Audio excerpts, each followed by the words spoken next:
Well, good morning to everyone joining us on the East Coast of the United States or anywhere else in the United States. Good afternoon to those of you who are joining us from Europe, and welcome to everyone, no matter where you are around the world.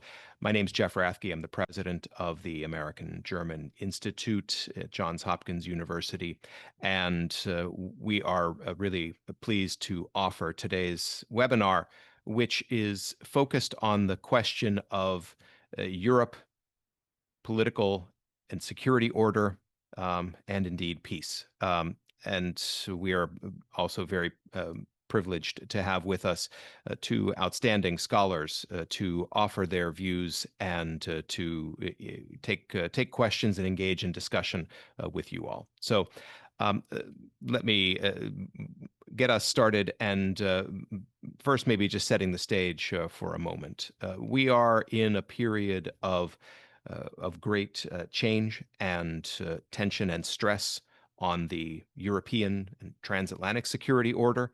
And I think it's really helpful at this point to think about the foundations of the order we have been living in and benefiting from for the last 30 years.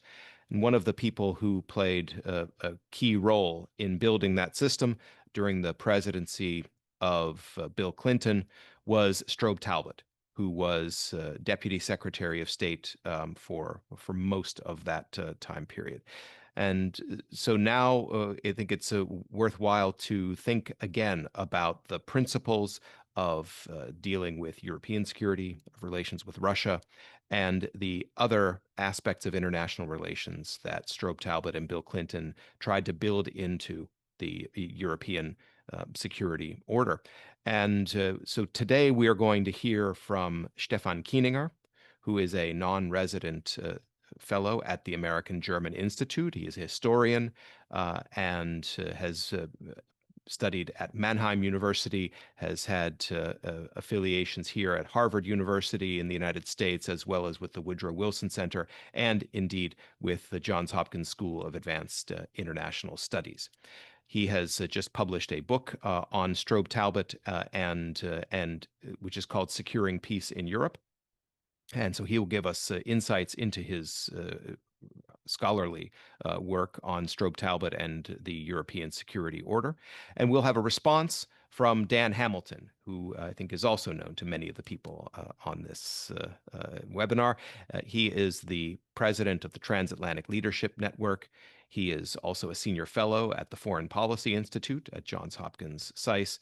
And if we're thinking about affiliations that Strobe Tallbott has had throughout his decades in public life, one of those was as president of the Brookings Institution, where Dan Hamilton is also a non-resident senior fellow at the Center for the United States and Europe.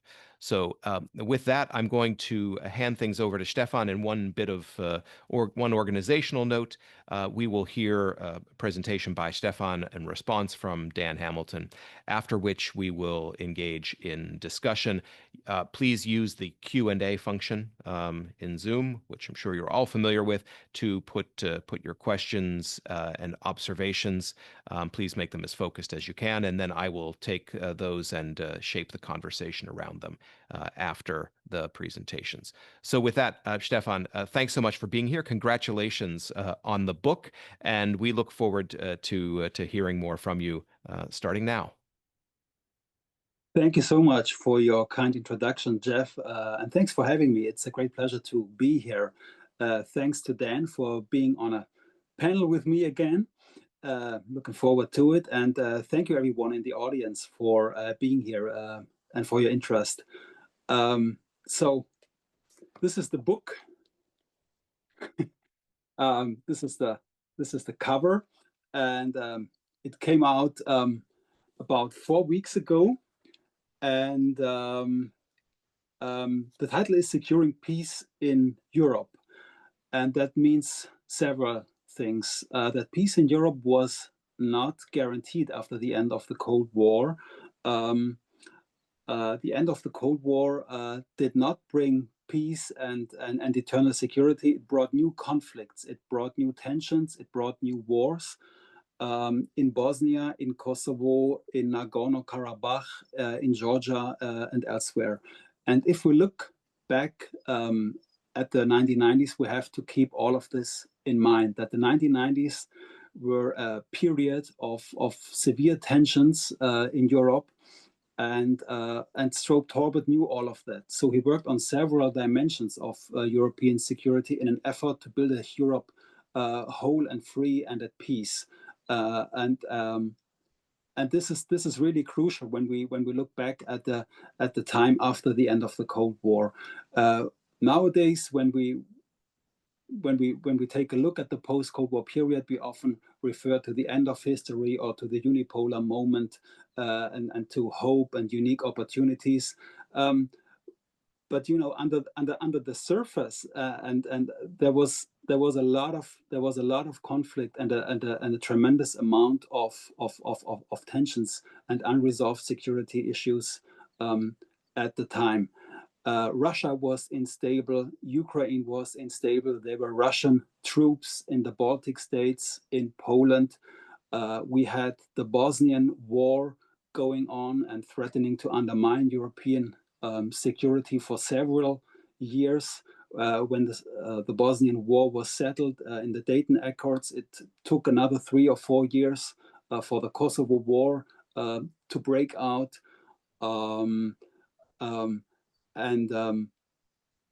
There were really tensions all across Europe, and Strobe Tallbott worked on all of these dimensions of European security. He was not just the Russia guy. He worked on Russian troop withdrawals from the Baltics. He worked on Ukraine's denuclearization. He worked on Bosnia. He worked on Kosovo. He worked on the Baltic dimension of NATO enlargement, which was a very crucial part of his diplomacy. He helped the Baltics to make the second round of NATO enlargement, which then finally emerged in 2004. So he was the architect of, or one of the key architects of that system. That is a key hypothesis in my book. He was not just focused on Russia. He worked on NATO enlargement, and he managed to combine NATO's opening with Russia's engagement and the transformation of NATO all at the same time. So he really had a huge portfolio and was involved in many of the key issues at the time. Of course, he wrote the Russia hand, and he was involved in all of the Clinton and Yeltsin meetings. There were 18 meetings at the time. He was involved in the preparations of all of them. He played a crucial role in the convocation of the first Clinton and Yeltsin summit in Vancouver in April 1993.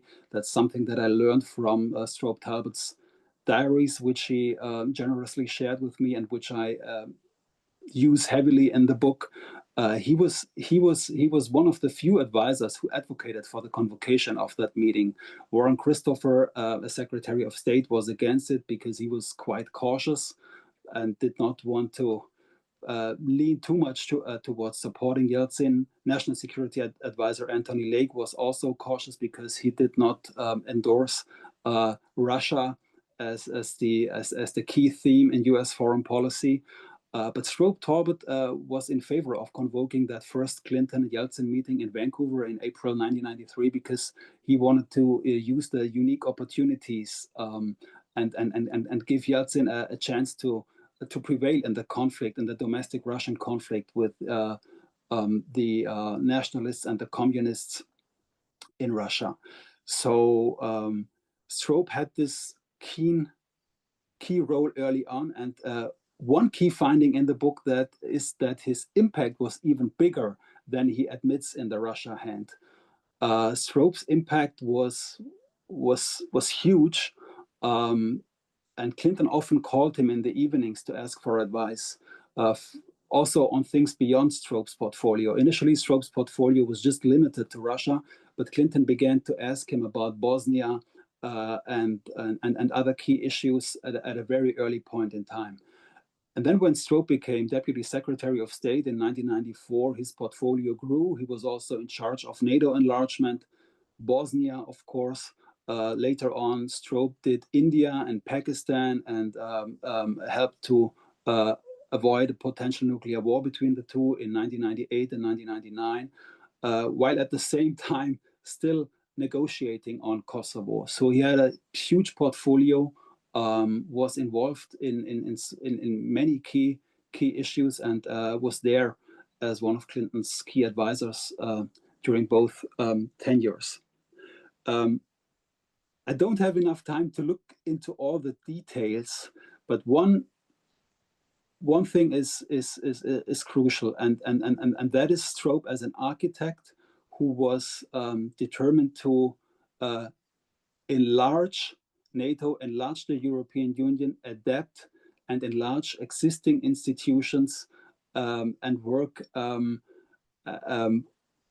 through these institutions to build a liberal, post-Cold War liberal order based on human rights, based on the rule of law, based on international cooperation, based on US leadership, but leadership in multilateral ways and leadership in multilateral institutions. And these are some of the key principles of his diplomacy as an architect, as a gardener, as a carpenter, of this post-Cold War European security system. Another crucial aspect is Strobe's human qualities as a leader, as a mentor, as a guide. He mentored a whole generation of foreign service officers. Many of them spoke with me for the book. And just last week, we had a fascinating panel at Yale University with John Bass and Phil Goldberg, Sandy Vershbow, Dan Hamilton, who all worked with Strobe at the time and who all benefited from his role as a key mentor. So it's really outstanding to see what kind of leadership Strobe displayed, mentoring people, also guiding President Clinton and speaking truth to power. Strobe was not hesitant to be a kind of an early warning system for President Clinton when a crisis came up. Strobe was always keen to raise his hand and to tell Clinton about it. So he was in many ways also a team player in the State Department, in the interagency process, working with the White House, with the NSC, and that's quite outstanding. So he did not brag about his friendship with President Clinton. He was always a team player, and he always kept Warren Christopher and Madeleine Albright informed when he had one of these late night telephone conversations with Clinton. The first thing that in the following morning was for Strobe to write a memo, sum up the content of that conversation, and share it with Christopher and Albright. And he practiced that throughout his 8 years as Deputy Secretary of State. And another key point in the book is really pertains really to Russia and NATO enlargement, and the fact that NATO enlargement was never directed against Russia, and that Clinton and Tallbott always gave Russia the benefit of the doubt. So there was never a desire to win bigger after the end of the Cold War, or to defeat Russia, or to humiliate Russia. Quite to the contrary, Russia was included at all times. And President Clinton told me in an interview that the maxim of his Russia policy was maximizing the positive, minimizing the negative. Maximizing the positive always meant giving Russia the benefit of the doubt, reaching out towards Russia, building a NATO-Russia partnership before NATO opened up, including Russia into NATO's peacekeeping missions in Bosnia, in Kosovo, including Russia into the International Monetary Fund in the G7, in the WTO, in all kinds of international organizations, in order to help Russia manage its own problems and overcome its own problems, and help Russia to stay on a trajectory toward reform in times of crisis. And that was actually one of my key motivations in writing this book. I wanted to really in an age of disinformation, I wanted to counter like widespread narratives, grievance narratives about Russia that had been abused and misled. That's simply not true. We in the West,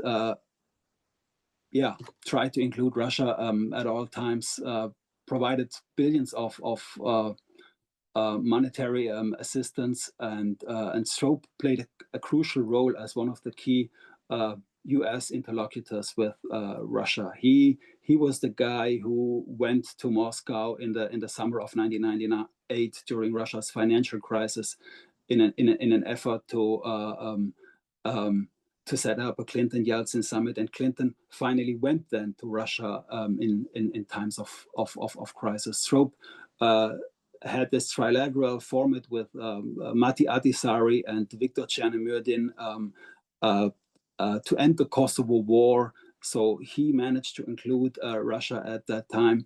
He managed to include the Russians in the joint NATO-Russia peace operations in Bosnia, and so he was always a key interlocutor, and he had his channel, of course, with Deputy Russian Minister of Russian Foreign Minister Georgy Mamedov. There was the Gore-Chernomyrdin Commission. There was of course, at the top, the Clinton-Yeltsin channel, and Strobe was involved of that throughout his 8 years in government. So on the one hand, he is, of course, the Russia hand and the Russia guy, that's clear. But on the other hand, as I pointed out, his portfolio was much larger. He worked on the Baltic dimension of European security, worked on Ukraine, Baltics, Balkans. He worked on Turkey, worked with the Turkish reformers, with Mesut Yilmaz and Tansu Çiller and Demirel, in an effort to get Turkey into the European Union. He used his Turkish interlocutors as intermediaries to resolve the Nagorno-Karabakh conflict and to mediate between Armenia and Azerbaijan. He tried to mediate between Turkey and Greece. Later on, he worked on the Southern European Stability Pact after the end of the Kosovo War, and so forth, and so on. So he worked on all pieces of the puzzle. And one final point, he all of this was a matter of the heart for him. This was not just a job, not just an assignment. He was really in it because he knew Europe so well. He had been based in former Yugoslavia in the 1970s as a journalist and a correspondent for Time magazine. He knew all the places. He knew Kosovo and Bosnia. He was really in it with his heart and soul, and that makes him such an interesting and fascinating character to study. Well, thank you so much, Stephan. I'd like to then give the floor now to Dan Hamilton. Dan, you have, had so many experiences as a senior government official, also in the Clinton administration, but as a scholar and a director of institutions related to the transatlantic relationship. So would love to hear your reflections on Stephan's presentation and on your time working with Strobe Tallbott and on the questions on the architecture of Europe and the transatlantic relationship that we now live with, and what how you see that today. Thank you, Jeff. Well, thank you. Congratulations to Stephan again, and I'm pleased to join in here. I think people should read this book because the best type of history books, at least for me, don't just recite the history or show cause and effect. They tell a story. And what Stephan has done is use Strobe Tallbott as sort of the anchor to the story of what happened when the Cold War ended, and we had to think through how to construct a new security system for Europe. And in fact, when I say we, whether the United States would even be part of that, that was one of the questions. So just a quick background, I had been a policy advisor to Richard Holbrooke, and then came back and worked in the European Bureau when Strobe occasionally asked for some help on things, and then moved to the policy planning staff, which is in the ambit of the secretary, which means the deputy secretary as well. So then I worked with him across those lines, also on European issues, and then was the coordinator of the Stability Pact for Southeastern Europe, so the Balkans. Everyone was doing the Balkans, and then Deputy Assistant Secretary of State for European Security. So in those functions, worked with Strobe across different, bureaucratic lines. I think my point, what's often missing in accounts of this period was the domestic politics of this in the United States. We're talking about how everything happened in Europe, but one has to remember, the United States had just left the Cold War behind. There was a great yearning for so-called peace dividend in the United States. People are ready to move on from this inordinate, exertion that had happened for, half a decade in Europe. And we had a new president who said, it's the economy, stupid. And there were many in the Clinton administration in the first year, particularly, that said, it's all about the Pacific. We should be thinking about that. So the first year of the administration, I think, by all accounts, and Stephan tells that story as well, was, frankly, kind of a mess when it came to what to do about Europe. Warren Christopher called Bosnia the problem from hell. And the administration was not able to sort of get their minds around whether they really should intervene a lot or should leave it to the Europeans. The Europeans were telling them, we can take care of this. And clearly it was getting worse and worse. And then there was just an unsettled focus on Russia, and as the Soviet Union was ending.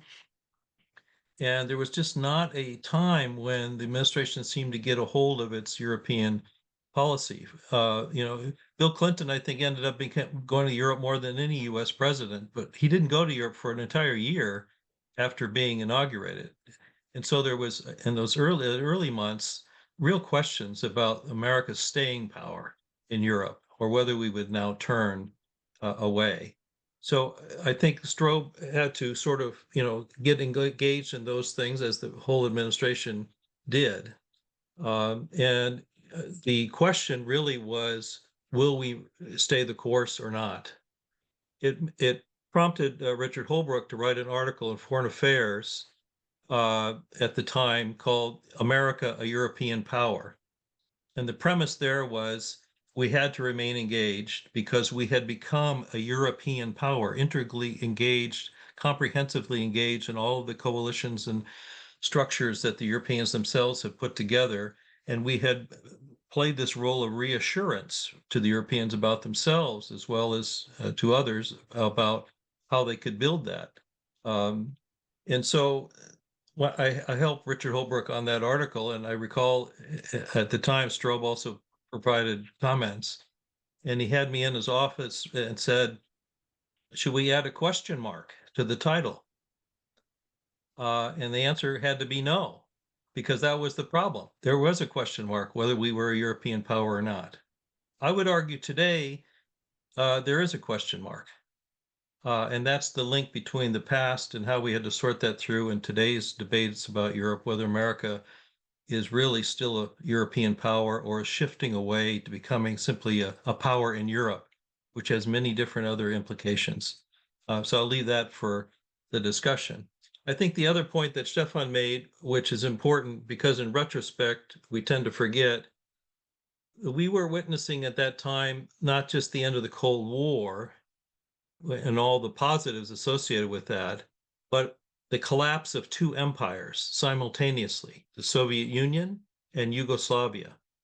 So multi-ethnic Yugoslavia blew apart basically at the same time. Simultaneously, there's overlap with the collapse of the Soviet Union. You had at least 20 new countries emerge in Europe during that period. Many of them had unsettled borders, had ethnic grievances, or were being instrumentalized by populist leaders to exploit those grievances. Many of those tensions had been bottled up by the Soviet Union and by Yugoslavia. They hadn't been resolved. They'd been festering. And when those two empires collapsed, the lid blew off on much of that. So Europe was not a stable place. Bosnia War was the headline in the early part of the decade, but during the course of that decade, over 400,000 Europeans lost their lives. Far more people died in the 1990s in that decade than in the 28 years the Berlin Wall was there. So the Cold War was, potentially cataclysmic, but there was not this, this violence in real war during that period. European Command of the United States European Command deployed 51 times during this period to 30 different countries, and none of them had anything to do with Russia. So the concern was not just about Russia, it was about instability in Europe. And if you go to the book and if you go to documents and speeches at the time, policymakers were very focused on the fact that Europe was not a stable place. And we couldn't base our policy on this notion that this is going to be a static, stable Europe. I think in Western Europe, there was less of appreciation of that, frankly. The Germans had just celebrated unification. It all seemed very positive. But the further east you went, the less certain people were. So we had to remain engaged, and then we had to put together, again, with our European colleagues, this architecture that Stephan mentioned. I think the notion of security architecture meant that NATO was part of it, but NATO was just part of the puzzle. It was more how NATO fit into the puzzle rather than just what NATO should do or how big it should be. And the architecture, if you read the Holbrooke article or you go through the documents, Stephan's book again, you see had many different pieces. One was the premise that we were a European power, we're going to stay engaged. A second was that, as I say, instability is as much a challenge as Russian designs or any other major power designs in Europe. That the U.S.-European relationship also had to be modified, including with the European Union. We had a new policy for U.S.-EU relations. There was something called the New Transatlantic Agenda, which is very ambitious framework for relations between the United States and the European Union. We had to take care of the problem from hell, Bosnia, and also Russia, Ukraine, the successor states of the Soviet Union. It was a complicated puzzle that Strobe, in particular, worked on. So I think these are the kinds of things that were underlying all the considerations. I did play a role with Strobe on the Baltic issues. And there, we were berated all the time by our Baltic colleagues for not getting the Baltic states quickly into NATO. Again, part of it was the domestic politics of NATO enlargement, which was NATO had enlarged in the past, but not in the post-Cold War period. And we weren't sure in the US Senate whether you're going to get 67 votes to enlarge the US commitments to Europe at a time when most people thought we were kind of done with that. So it was very important to calculate the politics of this so that if you had a vote in the US Senate about any new entrants, you had a big win, but that it wasn't going to even be a question. And by having a big enlargement at the time, it would have been problematic, probably. It would have been close a vote and maybe not even a successful vote. So the decision, and Strobe was deeply in that, was a term my former friend Ron Asmus, who played a big role in this, called small is beautiful and robust open door. That is, you take in only a few countries first and you keep the door open and prop it open and make sure that it's going to stay open so others can come in later. And so that's why the decision basically was to take in Poland, the Czech Republic, and Hungary as a small first group to make sure the vote in the Senate, which ended up to be 80 votes for, set the precedent. And the Bush administration later then took in many of the other countries, and also it wasn't really then a question anymore. But if it had been a question, we could have had a real problem in terms of question of the U.S. credibility in NATO. So we had, with the Baltic states, had to flank the challenge. We had to create all sorts of other mechanisms to integrate them into the European mainstream in other ways besides NATO itself. That's why NATO wasn't just the only goal here. Later, when the Kosovo War happened, and we had just slipped now into another war, there was this notion we were slipping from one problem to another. We didn't have a strategic sense for Southeastern Europe either. And then that's when we said, well, this is the same challenge. The exit strategy from the Balkans is an integration strategy. You have to work to integrate them into the mainstream at this, just like we did with the other countries. And that started that process at the end of the Kosovo War. President Clinton went to Sarajevo. There was a summit. There was a 30 countries or more about this basic premise. We're still working on it. You see how hard it is because we are not there yet in terms of the integration of the Baltic states into the European mainstream. But those were the concepts and the premises that formed much of what we were doing. Thank you. Well, thank you so much, Dan. That is terrific to have that complement to Stephan's presentation. And we already have questions popping up in the Q&A box, and I encourage viewers to put your questions and observations there. And I'd like to take one that sort of propels us forward very quickly into the present and what might be the principal stress in European security, and that is Russia's invasion of Ukraine. And so we have a question from one of our visiting fellows here, Yulian Romanishin. What role did Strobe Tallbott play in the denuclearization of Ukraine? Did he recognize that a denuclearized Ukraine would be vulnerable to Russia, and what Kiev would need? That Kiev would need a strong security guarantee from the United States. Of course, the 1994 Budapest Memorandum, here I'm adding a bit to it, was the central document and agreement which stopped short of security guarantees. So would love to hear your reflection, Stephan, on how you see Ukraine in the historical research you've done, and also taking a perspective based on the current events. Yeah, thank you. That's indeed a crucial question. And Strobe was, of course, involved in the negotiations on the trilateral accords and the Budapest Memorandum. He played a key role starting in 1993 when he had talks with Boris Tarasyuk, with Ukraine's deputy foreign minister, about guarantees, about security guarantees. And in Strobe's diaries, I came across a fascinating conversation between Strobe and Tarasyuk. That's in July 1993, when Tarasyuk asked for NATO guarantees and for Ukrainian NATO membership. At that early time and point, he brought it up. And the problem was, of course, at that time that NATO did not have a policy on enlargement. NATO enlargement just came on the agenda of international affairs at that time, and the Clinton administration did not have a policy. So Strobe had to reject that request from Tarasyuk for Ukrainian NATO membership. But this was the first time, I think, that it was brought up.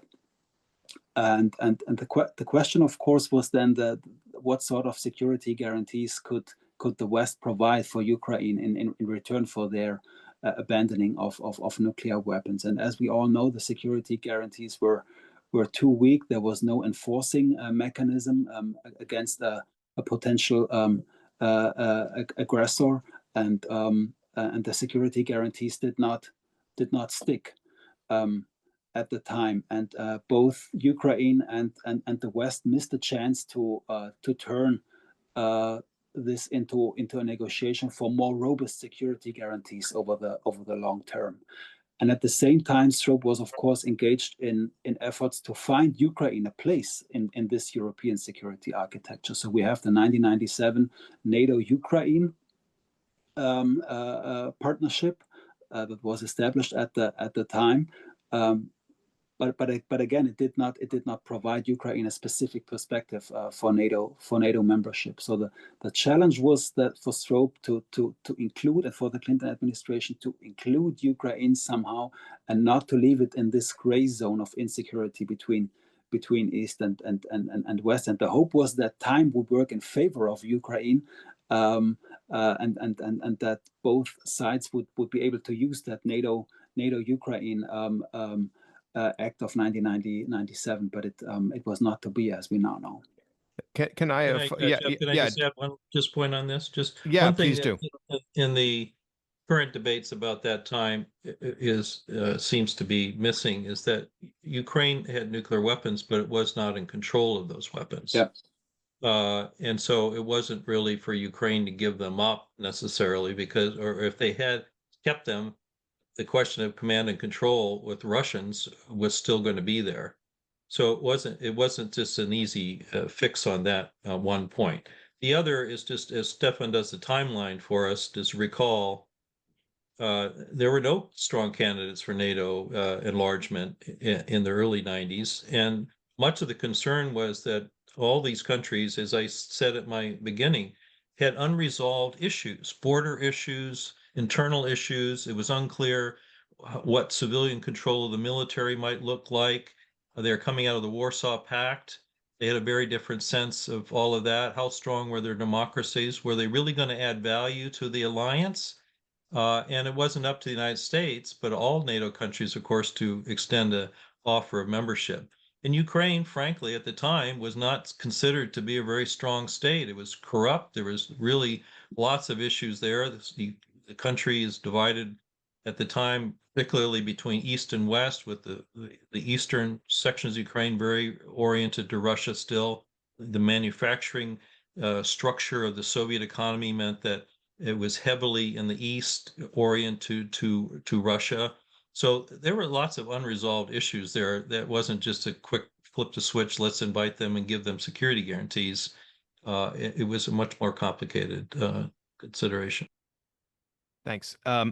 If I could follow up on that, and because looming over this, there's I certainly see this in German policy toward Russia and Ukraine over most of the post-Cold War period, was a fixation on Russia, and for obvious historical reasons, but also the allegation that people cared too much about Russia and not enough about countries in between, such as Ukraine. So, Stephan, can you give us a little perspective on how Tallbott looked at that question? Do you think there is something to that criticism, that the United States was also too focused on Russia, too deferential toward Russia, when it came to things like security guarantees for Ukraine, putting in place mechanisms that would insulate them against future coercion or even invasion? Mm. Yeah. First of all, non-proliferation was a key issue in the early 1990s, because there were tens of thousands of nuclear warheads in Ukraine, Kazakhstan, Belarus, that posed the gravest non-proliferation problem in the history of mankind, and that was a key issue. And the focus was to really get Ukraine, Belarus, Kazakhstan to abandon these weapons. As Dan said, absolutely, they were not in control of these weapons, and to be really independent, Ukraine had to give them up, because otherwise they would continue to be dependent on Russia for command and control. That's a key issue. Was there too much of a focus on Russia? That's of course, Russia was the key to many problems. There were Russian troops in the Baltics, Russian troops still in Poland, Russian troops still in Germany until 1994, and the idea was to have a Russia-friendly policy also on NATO enlargement, a Russia-friendly policy to in terms of these troop withdrawals, a Russia-friendly policy in terms of the overall former Soviet space at the time, and to support the Russian reformers also, because there was always the danger. Okay, what would happen like if Yeltsin was putsched out of power in 1993? Would they really withdraw the troops from the Baltics and from East Germany and elsewhere?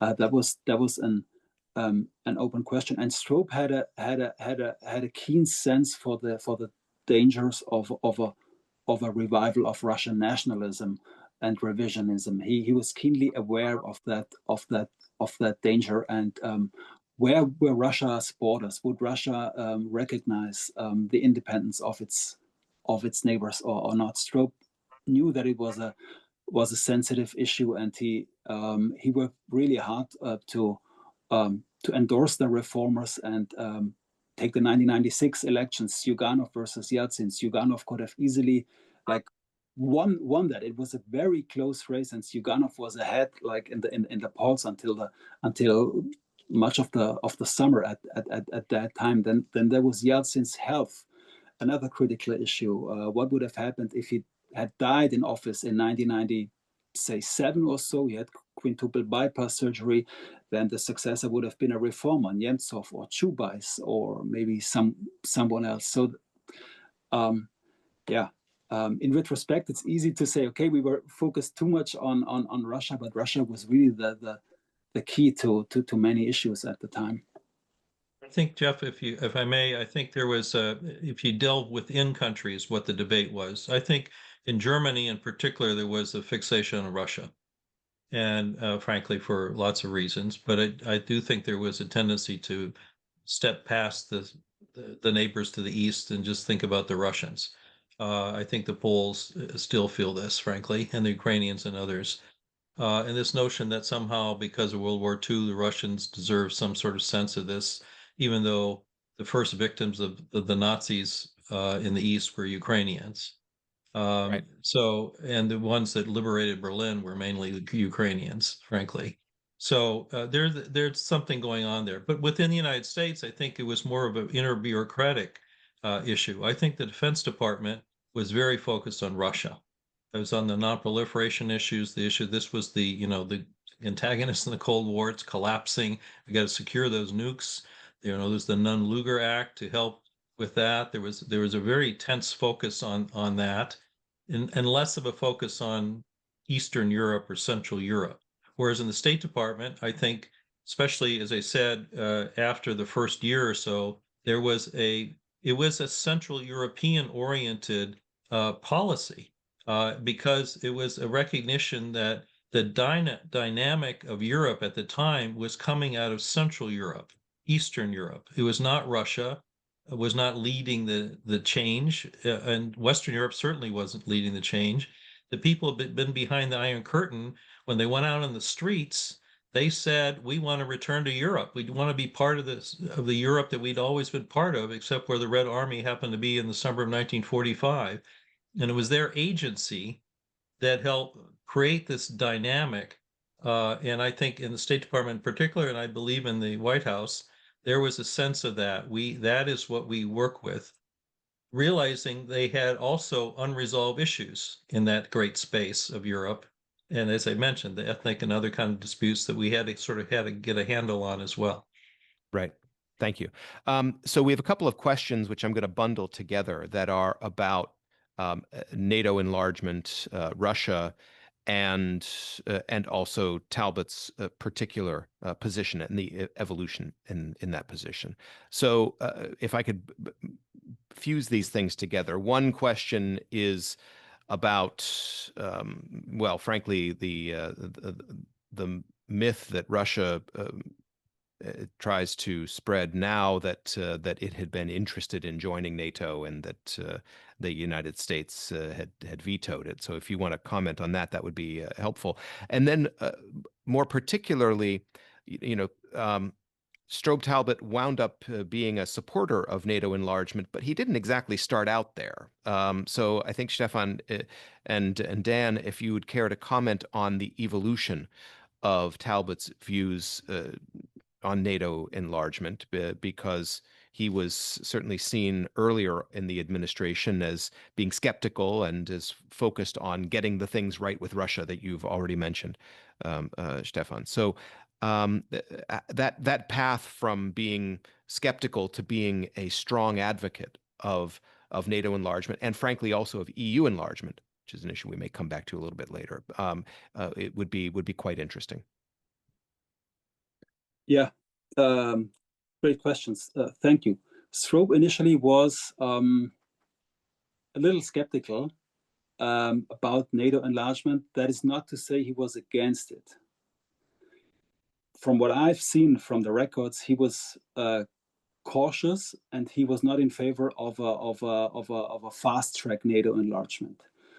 Right, like others, like German Defense Minister Volker Rühe or others who were in favor of a fast-track approach. Strobe argued for patience and caution in opening up NATO in the fall of 1993, and then when he changed, he grew a little bit more forthcoming on NATO enlargement when he was in his new job as Deputy Secretary of State, because NATO enlargement was then part of his portfolio also. That was quite a shift, and Dan can tell us more about that, about the role of Richard Holbrooke in opening up NATO when Strobe recruited Holbrooke and brought him back from Germany as a key enforcer of NATO enlargement in a hesitant bureaucratic process in Washington. That was also part of Strobe's portfolio in 94. In 95, then, Strobe publishes an important article in the New York Review of Books on NATO enlargement, making the case in favor of it in public, and pushing it, and arguing that NATO would remain a collective defense organization, and that it was also a hedge against a potentially resurgent Russia. And later on, Strobe was, of course, the negotiator of the NATO-Russia Founding Act, and a key advocate of NATO's opening. But he got criticism. He got criticism from Brzezinski and Kissinger, who argued for a more vigorous approach on NATO enlargement, and he got criticism from people like George Kennan, who were opposed to NATO enlargement. And Strobe tried to find a middle course here, right? Opening up the alliance, and as Dan said, and as I say in the book, as part of a larger puzzle, as part of a larger process in the European security architecture. And the other question was about strict. You're muted. Yeah, with the question, was there ever any serious interest on the part of Russia in joining NATO, on the one hand, and did the United States, veto or basically kill that idea? Yeah, right. Yeah. Right. Thank you, Jeff. Yes, Strobe always placed emphasis on keeping the door open for Russia in 94, 95, 96. And then finally in 97, Yeltsin says that Russia was no longer interested in this possibility, as he sensed that NATO enlargement would also include the Baltics and other former Soviet republics. And but Strobe was always keen to keep the door open for Russia. So Russia was not excluded from NATO membership. Putin later also toyed with Russian NATO membership several times, but Russia was never actually excluded from it in the 1990s. Perhaps Dan, you could also elaborate on this. I think it's not excluded now either. I mean, the North Atlantic Treaty is pretty open. I think the main point here is to keep the timeline in mind.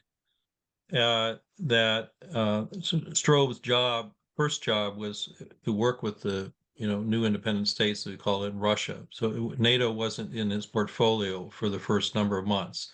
And I think you're right. He was probably more interested in the slow tracking than fast tracking. But President Clinton, issued this statement in January 1994 about the question of NATO enlargement was not whether, but not whether, but when. He didn't answer the question of when, though, and that set off a debate within the administration about, what the when. And so that took a whole year. And then the other problem was that the notion of expanding your security commitments, expanding the European framework. How do you do that when you got a fire going on in your basement, basically Bosnia? I mean, what credibility would anybody have expanding an alliance when there's a shooting war going on and you're doing nothing to stop it? The alliance credibility itself was at risk with that unless you solved the Bosnia issue. So again, sequence that took till 1995. And so, there are these kind of issues that you have to put through. That's at the time when then Strobe wrote that New York Review of Books article. If anyone's interested, I would recommend you read that article. I helped work on that one as well. And, that lays out his view of how you have to balance these things. And back to the architectural point, you had to move the different pieces of that puzzle ahead, so that they were working in sync with each other and not sort of, submerging each other. And that's, I think, the key to understanding Strobe's thinking and that of the administration was you had to move these things forward, and also with an eye, as I said, to our ultimate goal, which was you get 67 senators to approve any enlargement at all. And the domestic politics of the time, if you recall it, was pretty contentious. It was uncertain in Clinton's first term whether if you'd pushed that forward, there would have been support. So it was a second term, decision. And that pushed the timeline off again as well. And not because of Russia or anything, but because of our own domestic considerations of getting a success, getting a win. So these are all other calculations that it's just too easy to say Strobe was against it or he wasn't against it. He was, part of a bigger discussion. Thanks.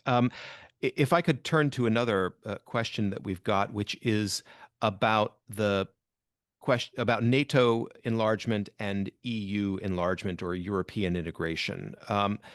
And so if you could say more, Stephan, about what you've discovered in the record and perhaps in your conversations with Strobe Tallbott, about the relative geopolitical benefit of those two distinct processes that were, of course, also interrelated. And the question of leading with one, where NATO enlargement was really the leading European integration initiative, and EU enlargement followed it. So, if you could say something about the degree to which that sequencing also played a role in Talbott's considerations, and especially as those influenced and became U.S. government policy. Yeah, thank you. Great question. Both processes were, of course, intertwined: NATO's opening and the EU enlargement. And I spoke about this with Strobe and also with Volker Rühe when I worked with Dan and Christina Spohr at Johns Hopkins as a postdoc, and when we had a Volker Rühe article in Dan's and Christina's book, and Rühe was one of the first proponents of NATO's opening. And he told me in the interview that, of course, all of these... Sorry, proponent, Stephan. Proponent, right? Proponent. Sorry, yeah, sorry. Sorry, proponents, of course, advocates, sorry.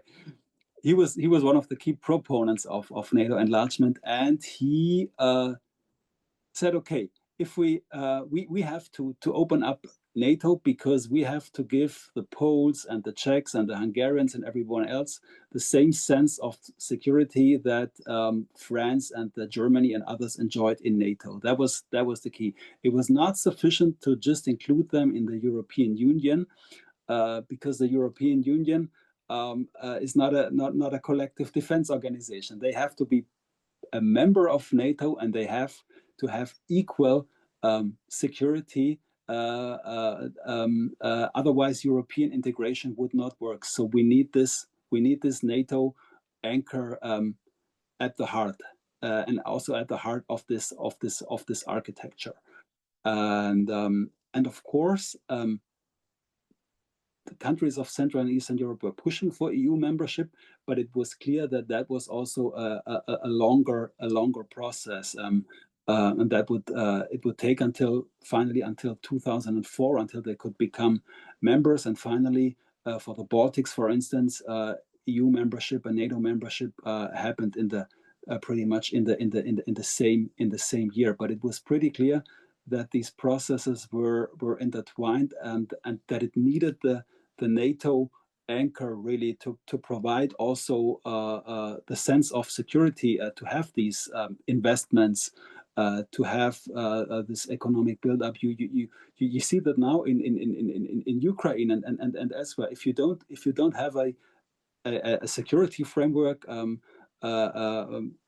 yeah, economic prosperity is still in jeopardy, and you cannot build up a successful economy without security. So NATO enlargement was maybe more important in that sense, or had to go first in terms of chronology. But what do you think, Dan? Well, I think the key, at least in the U.S. government, was EU enlargement was going to take a long time. You have to fill, just all sorts of things you have to do to change your whole structure of your economy and society to join the EU. And these countries, as I said earlier, had just emerged out of the Warsaw Pact and Comecon, and they were not, ready really to do that for any time soon. So that NATO could move faster, realizing that the EU would come later. But the notion of an open Europe, the same space of a secure Europe, market economy, in which war simply didn't happen, was sort of the guiding idea, both with NATO and the EU, and I should say the OSCE also playing a role here. And your one point, Jeff, on Strobe, this is an anecdote. He was, as you said earlier, Stephan, he was very focused on Turkey, because for him, that was going to be a real test of the Europeans. Would they really be open to taking in a country like Turkey into their system or not? And because his point about enlargement, it had to do with Russia too, that if you're open to the principle that countries that are democracies that can add value to yours should be part of this, let's help the Turks as well, because Turkey is so strategic. And since this is the American German Institute, he did an article in the Frankfurter Allgemeine Zeitung. I helped him on that, basically making the case of why the EU should admit Turkey. And our German colleagues were really mad at us for that. I worked on that article, I remember, and but he was really he believed in the principle behind it. This wasn't just tactics. That Europe had entered this new stage. We were going to expand the space, secure, and both institutions play a role in that. And they should think differently. We've had less success on that point, obviously. Right. Well, we are very close to our closing time here, and I'm afraid there's not enough time for another round of questions. I would just close maybe with the observation that we've been talking about a security architecture and a political architecture in Europe that has lasted 30 years and had some really remarkable successes, especially the European integration, security integration of over 100 million people in countries between the old Western Europe and the European Union as it existed in 1992, and then the border with Russia and Belarus. So there are great accomplishments there, despite a very fraught political and security situation that we've heard a bit more about today. So I want to thank Stephan Kieninger and Dan Hamilton for spending their time and sharing their insights with us. I want to congratulate you one more time, Stephan, on the publication of your book, and wish you every success with it. And I want to thank all of our viewers for being with us today for this webinar, and thank you for the great observations and questions. So thanks to all of you, and we look forward to seeing you again soon at an AGI event, whether that's in person or online, and wish you all the best and a good day.